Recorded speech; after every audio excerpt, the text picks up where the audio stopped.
As the rise in healthcare continues to skyrocket, it's important to have something to treat yourself to, increase your well-being, and detoxify your body. What I'm talking to you about is kombucha tea. I first heard about this tea about a month ago from my best friend, who showed me what looked like a pancake floating in the jar of pickles.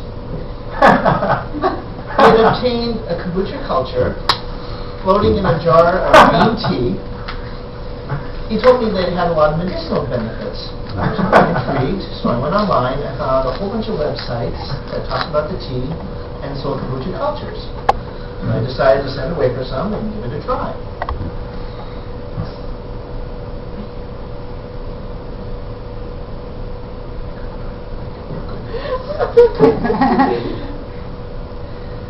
Kombucha originated somewhere between China and the Middle East. And its first mention was in 221 BC in China, where it was said to be the tea of immortality. It's possible that someone made a batch of sugary tea, set it aside, forgot to drink it, and then several days later remembered that they had the tea. When they tried the tea, it tasted good to them.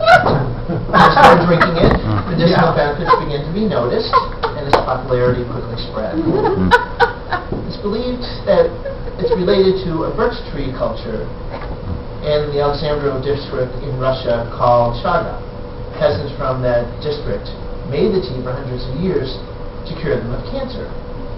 It's reported by these peasants in this area they have no mention of cancer in the community.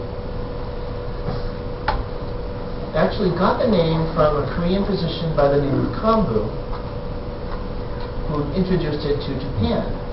Its popularity in the past kind of waned when there was conflict between countries, when it made both sugar and tea scarce. When I got the kombucha cultures in the mail, it came in 2 test tubes of the size of a dime. So I decided, all right, I'm going to give it a go. Once you have one of them, though, you're able to make a continuous reproductive cycle of the tea that lasts a lifetime. To make the tea, what you do is you brew a gallon of tea using 6 to 8 tea bags, 1 to 1.5 cups of sugar, and then a little apple cider vinegar. You need to let the tea cool, though, because if you put in the culture in the hot tea, it'll kill it. Freezing it also kills it. But what you do is you let it sit in the tea in a dark, warm cabinet for 7 to 9 days. When the 7 to 9 days are up, you strain out the culture, you put it in a little bit of water or tea, and you use it for the next batch. Now, as time goes on, the baby culture becomes about this big around in the jar. It's considered the mother culture, and it will start to develop baby cultures. The baby cultures can be given to a friend to make their batch of tea, and the mother culture can be used to make additional batches. The great thing about the baby culture is it metabolizes the sugar that's in the tea. It's usually kept in glass containers, either old wine bottles or jugs. It's recommended not to keep it in plastic or anything ceramic. Putting a lid on it is good. Putting a cork on things, not so good, because carbonation does build up and the cork will pop right off. After it's brewed and you store it in the refrigerator, it does continue to ferment. It does continue to create carbonation, but at a slower rate. Most people drink about 1 to 3 cups a day. If you exercise, it's great to drink the stuff before a workout, and you'll be surprised by the extra energy that it will give you. A lot of people are concerned that the kombucha culture is a poisonous mushroom. It's actually a lichenicidal plant. It's actually a cellulose, fibrous, spongy membrane that's formed in the cells of the yeast or bacterial fungus that's in the tea. Even the Food and Drug Administration has stated that it's safe to drink as long as it's prepared in a clean, safe manner, as any food or drug should be, or drink should be.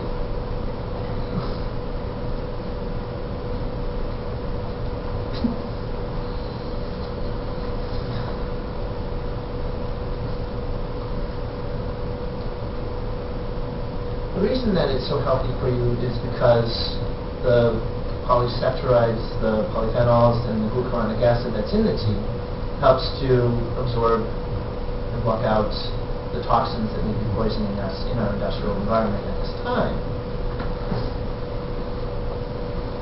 The Federal Drug Administration doesn't endorse the tea mostly because they don't want to put money into something that isn't going to produce for themselves a profit. Tea is good for blocking out, like I said, toxins, poisons in the body, which does prevent cancer. A lot of people really think that it does prevent them, cure them of cancer, which would be quite possible. Tea is good for building strong cartilage and tissue once it's drank. It usually takes effect about 3 months' time. Just It also has a complement of B vitamins that's good for energy and stamina. Also has folic acid, which also helps to keep your nervous system healthy. I better drink some after this.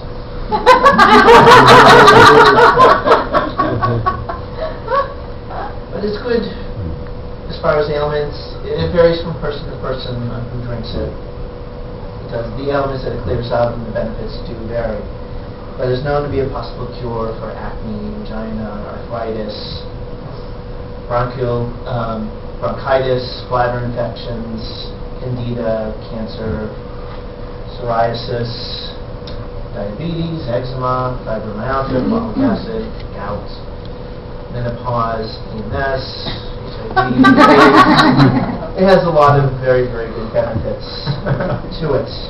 It takes about 21 days to start a new habit. It takes about a week or so and very little money to start this as a new habit that can be very life-giving and prolonging. I've been only drinking it for about a week and a half. I'm looking forward to the results that will happen in 3 months. So try some during the break. Please let me know. This is Toastmaster.